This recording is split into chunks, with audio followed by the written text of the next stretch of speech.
हा इसम हातात तलवारी घेऊन दहशत माजवत होता. फरीद शाह याला पोलिसांनी ताब्यात घेतलंय. नाशिकमध्ये तलवारबाज अटकेत, तर अंबड-सातपूर लिंक रोडवर दहशत माजवणारा हा गजाआड गेल्यामुळे सुंचाळेकरांनी सुटकेचा निश्वास सोडलाय. पाहूया सविस्तर बातमी. नाशिक शहरात गेल्या काही दिवसांपासून गुन्हेगारीच्या घटनांमध्ये सातत्याने वाढ होत असल्याचं पाहायला मिळतंय.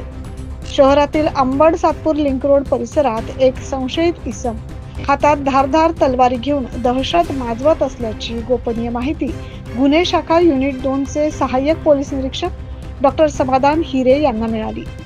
मिळालेल्या माहितीनुसार पोलीस उपनिरीक्षक यशवंत बेनकोळी, पोलीस हवालदार संजय सानप यांच्या पथकाने सापळा रचून एका संशयितास ताब्यात घेतलं. फरीद शाह असं पोलिसांनी ताब्यात घेतलेल्या संशयिताचं नाव आहे. पोलिसांनी त्याची कसून चौकशी केली असता त्याच्याकडून 2000 रुपये किमतीच्या 2 तलवारी हस्तगत केल्यात. यापुढील कारवाईसाठी अंबड पोलिसांच्या ताब्यात त्याला देण्यात आलाय. घटनेचा पुढील तपास अंबड पोलीस करतायत. 9 न्यूज महाराष्ट्रासाठी प्रतिनिधी नितीन चव्हाण.